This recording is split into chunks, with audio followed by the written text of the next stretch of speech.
kasi malalaki po yung pa-prices po natin. Hindi ko po alam kung baka may laman cellphone. Ayan. Okay. O baka pag-uwi nyo may iPhone na kayo. Okay, sige. Eto na ang palaro ni Kuya Clown. Kailangan ko po ng 3 batang babae, 3 batang lalaki. Lapit dito. Dali, go. 1. Yung malalaki. Yung malalaki. Balik si Kuya. Pupuka muna, Kuya. Baka may hirapan ka. Halika dito. Yan, Kuya. Ikaw na hinahanap namin. Halika dito. Sumama ka na. Yan, 1. 2. Kayong dalawa dyan. Sino pwede dyan? Sige na. Yan na. Ikaw na lang ate. Dali na. Lapit na. 3 na kayo. Mabubuo na kayo. Dali na. Lumapit ka na dito. Baka manalang pa kayo ng cellphone. Dali. Go!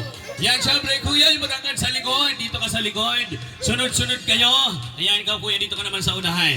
Okay, isa pang babae na pwede po dyan. Lapit na dito. Ito na lang sa atin naka-black. Lumapit ka dito. Hiwalay ang babae sa lalaki. Babae, dito kayo. Babae. Yan. Sa likod yung matangkad. Ikaw, ate, yung matangkad. Dito ka, ate, sa unahan. Yan. Okay. Alright. Yan. Very good. Okay. Kuya! Ganito na yung mechanics ng palaro natin. Kailangan po sumagot po kayo sa loob ng 5 segundo. 1, 2, 3, 4, 5. Pag nagkamali ka, pwede mong palitan yung sagot. Opo.